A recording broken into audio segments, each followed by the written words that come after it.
aí, povo lindo, mais uma aula nossa de limites, mais uma aula com as propriedades operatórias dos limites, tá? Agora conhecendo o limite do produto. Se liga, assim como fizemos no limite da soma, eu trago aqui algumas propriedades em tabela, mal desenhada, não repara nas minhas linhas mal traçadas, minhas linhas tortas, tá? Mas o que vale é o que a gente está aprendendo aqui. Se liga. Primeira propriedade, assim, novamente, friso que as propriedades elas são válidas para uma mesma tendência. Eu tenho uma parcela que tende para A e uma outra parcela que também tende para A. Daí eu vou querer o limite do produto dessas duas parcelas, de uma F e de uma G, também tendendo para A, beleza? Assim como na soma, assim como será no quociente, ok? Então, primeira propriedade. Quando o limite de uma das parcelas, de uma F, por exemplo, tender para um valor fixo, real, B, que eu estou chamando de B, e positivo, e a outra parcela tender para mais infinito, é como conjecturar. Eu tenho um número positivo e as outras imagens elas vão para mais infinito. E eu pego essas imagens que estão indo para mais infinito e multiplico por 2. Elas aumentam mais ainda, tá? Se liga.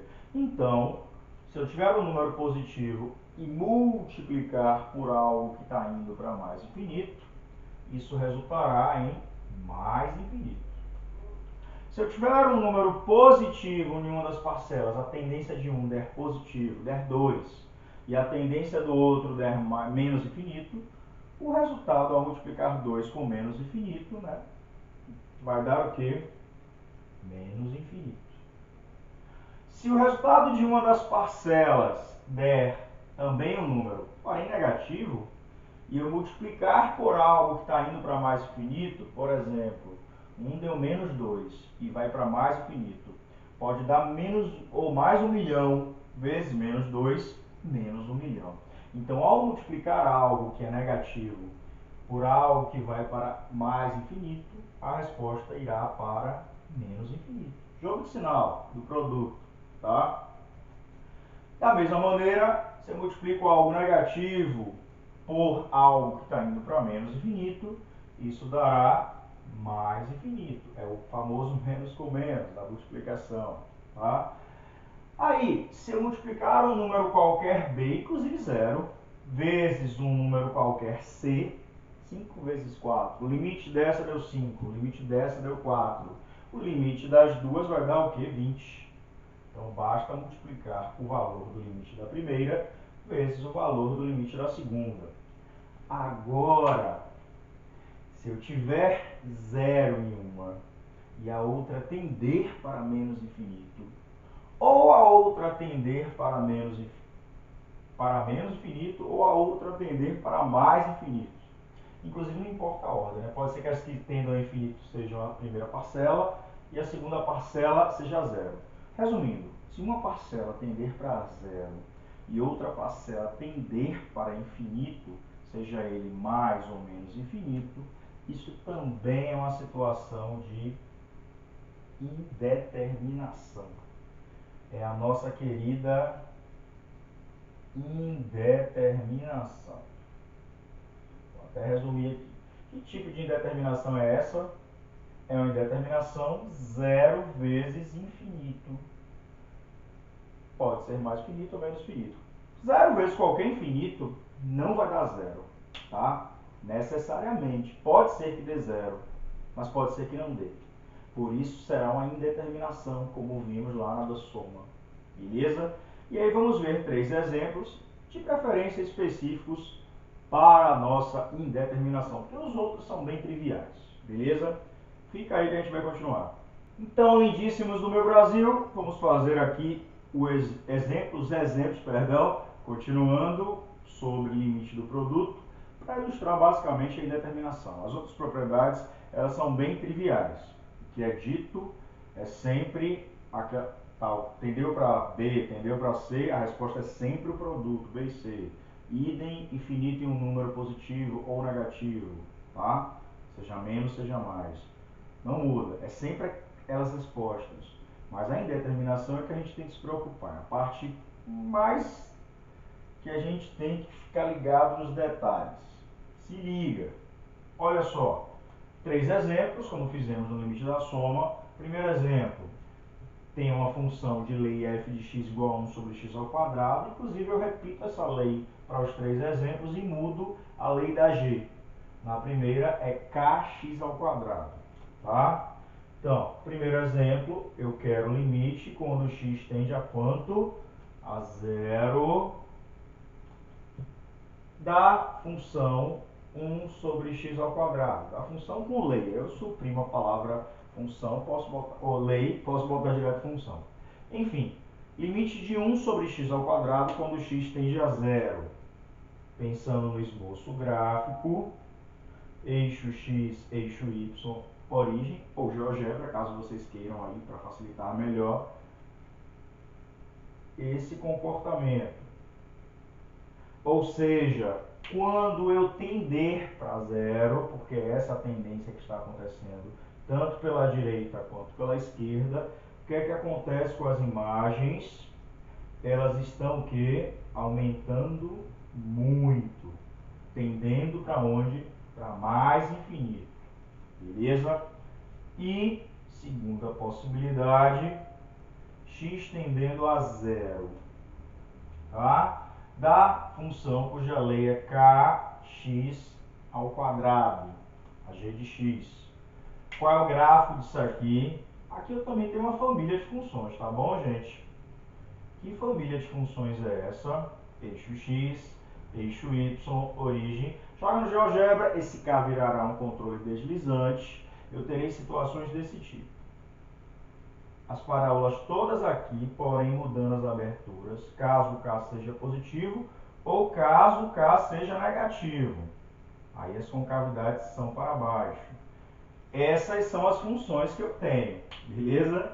Agora, o que me importa é o seguinte, quando eu tender para zero, quando eu pensar aqui nessa vizinhança, as imagens todas vão estar tendendo para quanto?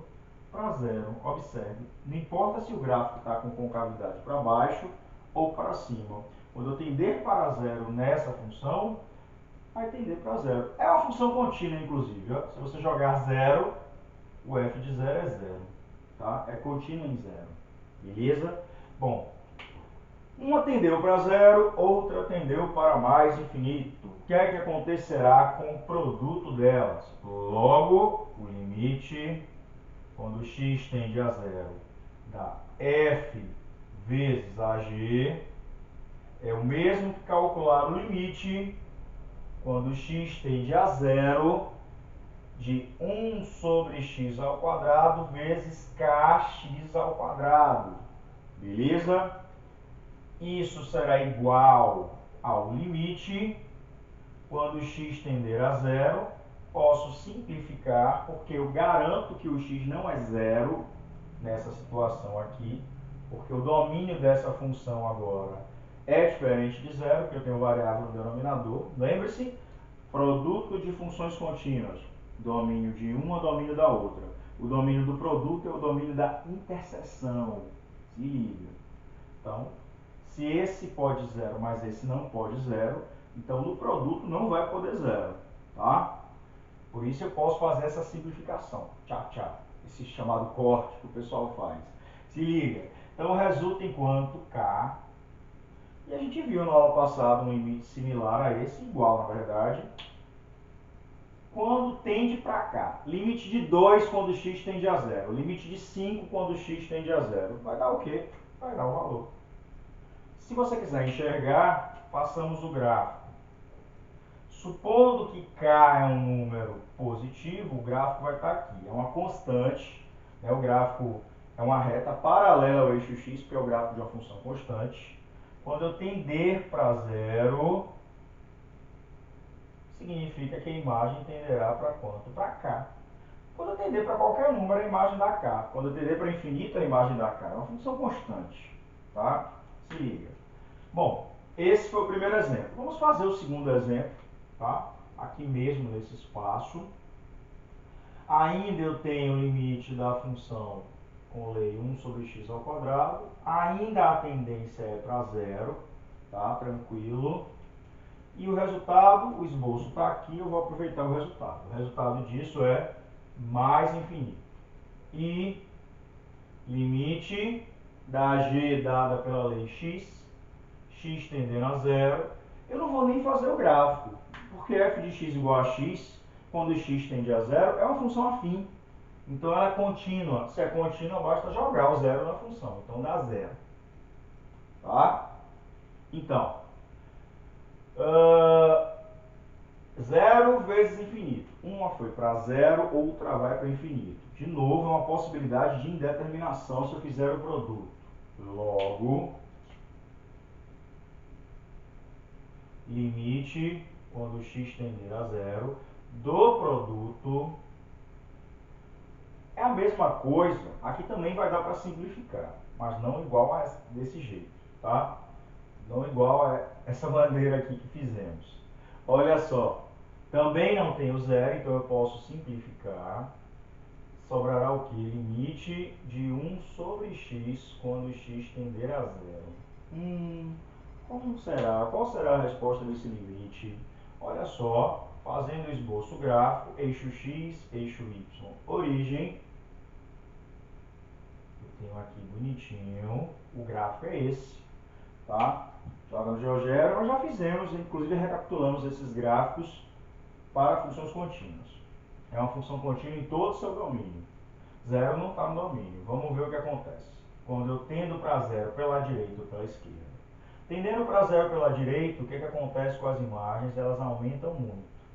Então, nessa situação, eu tenho que limite de 1 sobre x, quando x tender a zero pela direita, vai dar o quê? Mais infinito.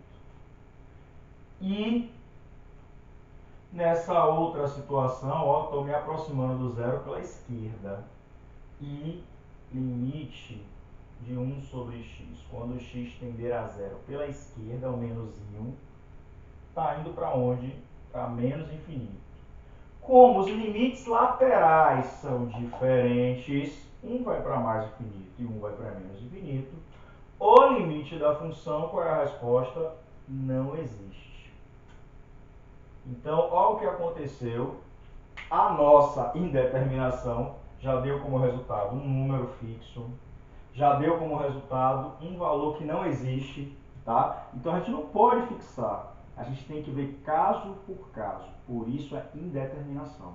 Toda vez que eu tiver o produto de uma parte, de uma parcela tendendo a zero e a outra parcela tendendo a infinito, seja mais ou menos, é uma indeterminação e você tem que investigar para ver se simplifica, para ver se melhora, para ver se, o que faz, né, com aquela junção de funções, com aquela nova função, para ver para onde ela vai, ok? A tendência dela.